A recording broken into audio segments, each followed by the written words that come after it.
अपना घर की हुंदा है। अज तुहानूं मैं अपने घर की ना डेफिनेशन समझा दिना, समझ लो, ज़हन च बहा लो। अपना घर यह हुंदा है कि जिंदा गेट अपना होवे। हुण शुरू हो जाओ गेट तो, ध्यान नाल सुनो। की अपना होवे? ड्यूटी, पौड़ियां, सेन, कमरे, छत, उत्ते वाली मंजिल, चार दीवारी, किसी बंदे दा विच दखल ना आमद होवे ते ना रफ्त होवे, ना आमद होवे ते ना आमद रफ्त किसी दूसरे बंदे दी, ना अपने दी, ना गैर दी, ना महरम दी, ना गैर महरम दी, उंदे च बगैर इजाजत एंट्री। इंसानी जिंदगी इस तरह है, जुड़ी सारिਆਂ ਦੇ ਨਾਲ है ना। ऐसा नहीं है कि तुसीं अपने घर च किसी को दाखिल नहीं होने देना, सारिਆਂ ਨੂੰ दाखिल होने देना जिन्हां ते तुहानूं इतमाद है।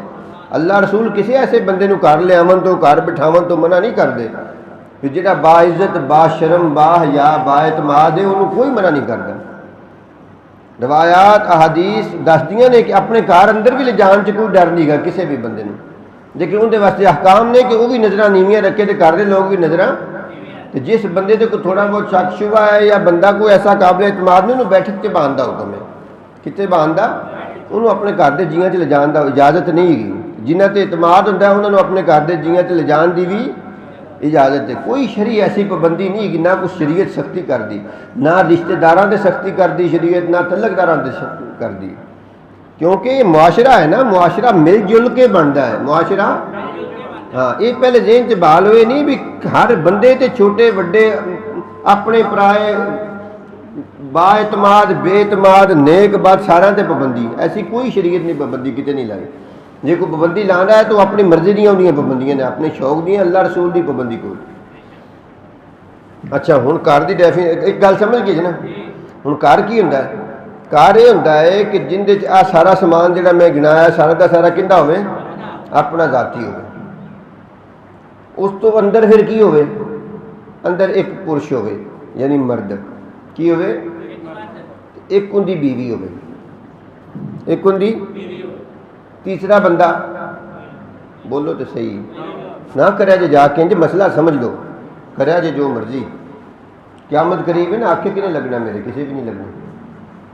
तीसरा बंदा अंदर घर कमरे च, मकान दे विच कोई ना हो, तो फिर बच्चे पैदा हो जाते हैं। जो तीसरा कोई ना हो तो बच्चे बड़े जल्दी पैदा हो जाते। चलो जी, बच्चे पैदा हो गए, 1 2 3 4 5 6 7 8 9 10 जेडे किसी ने पैदा करने। हूँ जब तक बच्चे नाबालिग ने, इतों मसला तुहानूं समझना आना जरूरी बड़ा। जब तक बच्चे, उस वक्त तक तुहाडा अपना घर है। उस वक्त तक की है? जिस वेले बच्चियां या बच्चे बालग होना शुरू हो गए या करीबे बलूगत पहुँच गए तो तुहाडा घर होना अपना। हुण तुसीं उन्हें एहतियात न रहना, लिबास की भी एहतियात करनी है, गुफ्तगू की भी एहतियात करनी है, खुराक की भी एहतियात करनी है।